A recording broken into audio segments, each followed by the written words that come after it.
How's it going, everybody? Adricker here, and as if FPV quad flying wasn't challenging and fun enough already, a company called ZTAG has come out with a new laser tag system for drones.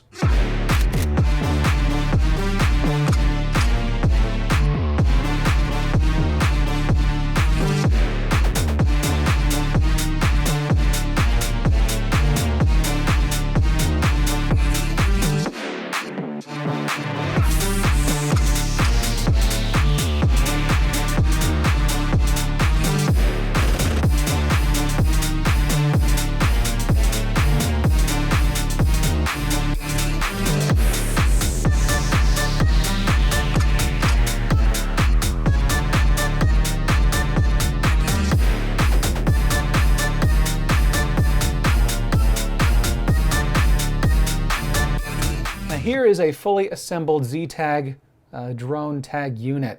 It's got the universal mount on. That's what this 3D printed material is. Inside that 3D printed mount is just the ZTAG board, and that's the core of the game.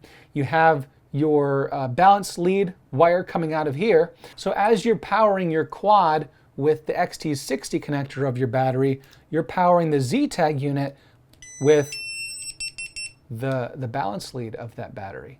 And this is what you see in your cockpit view. You have 5 LEDs on the front. Now this LED strip is optional, and you can add this at your discretion. Either way, this connects to the camera cage of your quad just like that. I use zip ties, and so you see just the top half of this cockpit view in your FPV feed. So you see your health strengths, but you don't see like this entire thing taking up all of your camera feed.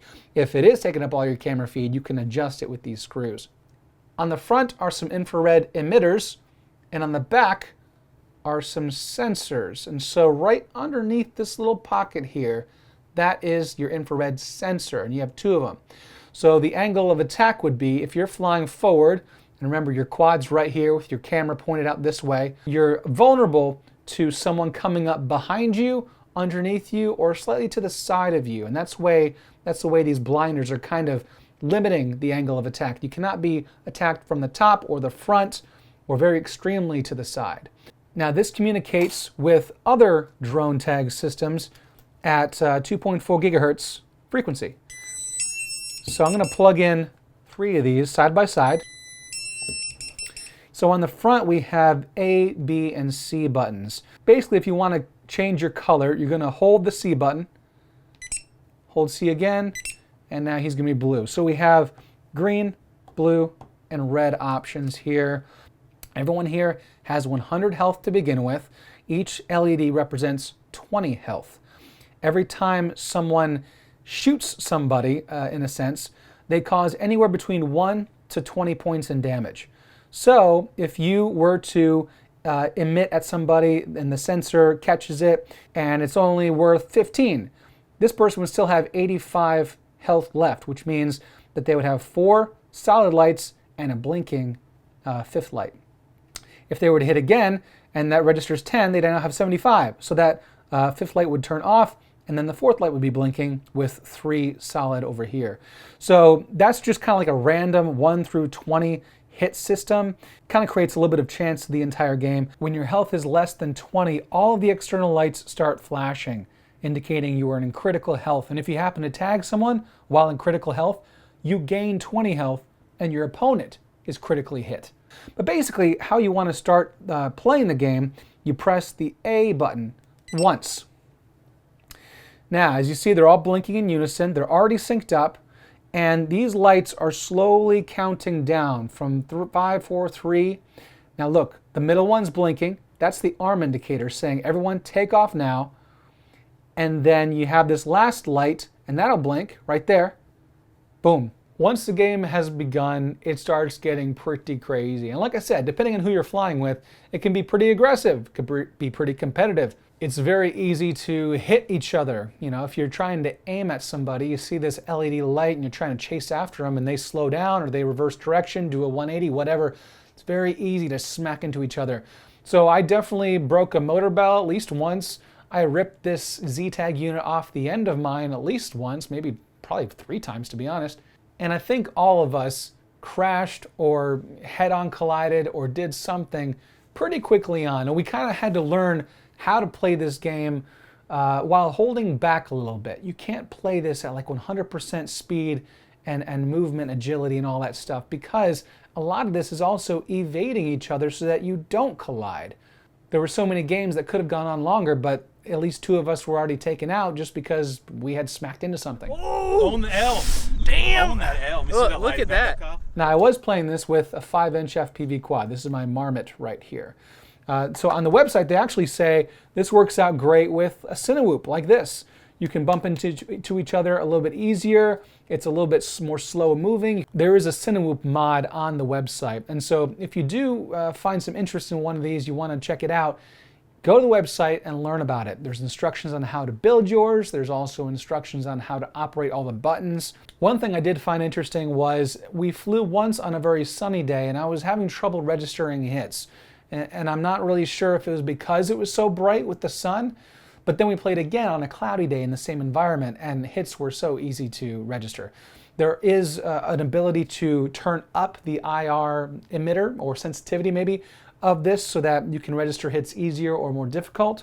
So maybe that's also something you could try out. You can also adjust the brightness of those LEDs on the board that's hanging off in front of your quad. So if you're in a parking garage like this, you're not blinding yourself, or if it becomes later in the day, you're trying to do a night session with this, which is also awesome to do because of the LEDs, especially the one in the back with the Mamba strip.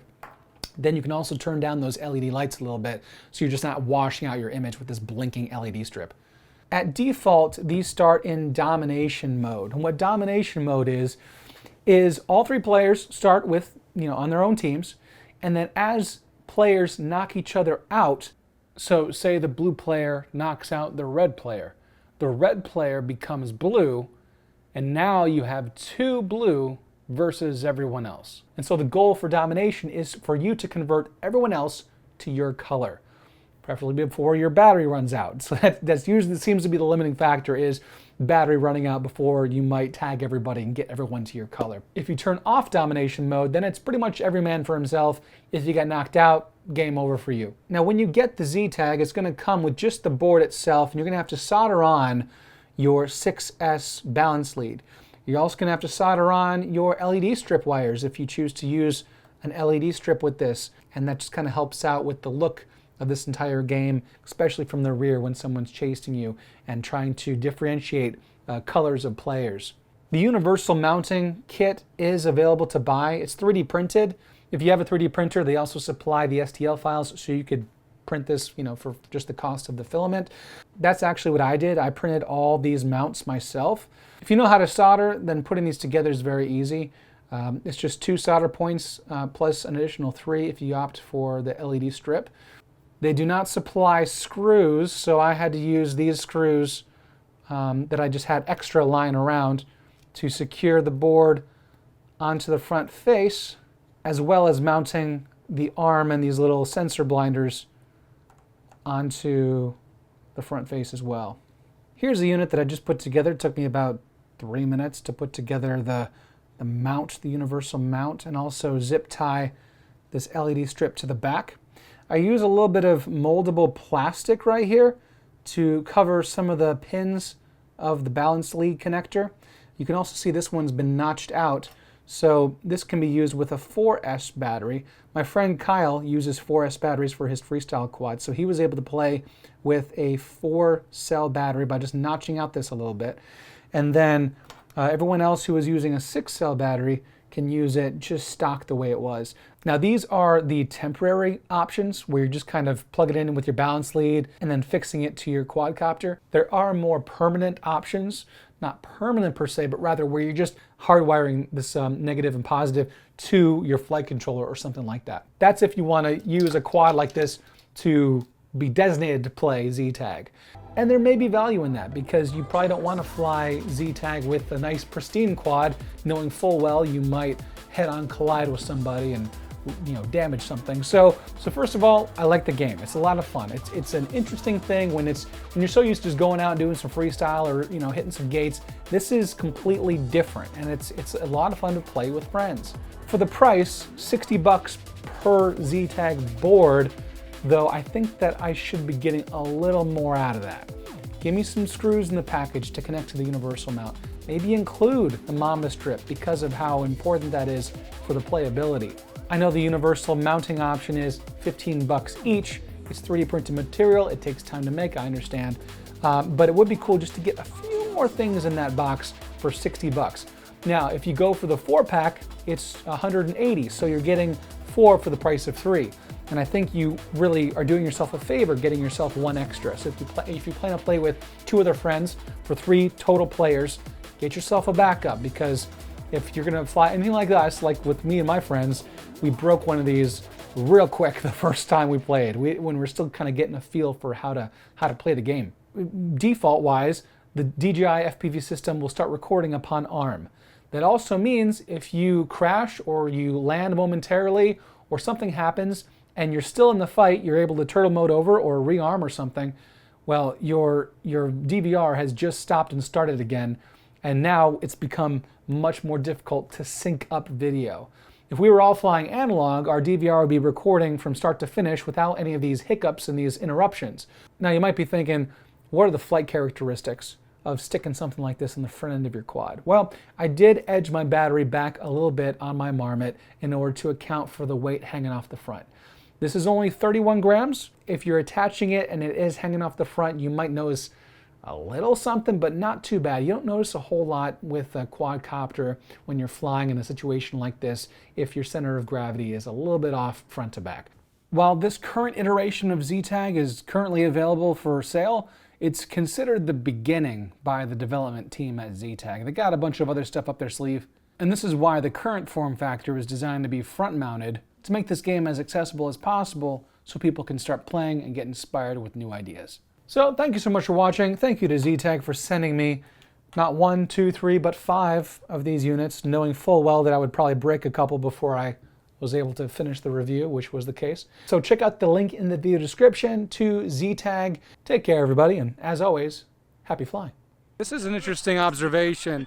We're usually a pretty easygoing crowd, but this game brings out some competitiveness in these guys. Listen, look at this. Hey, I won.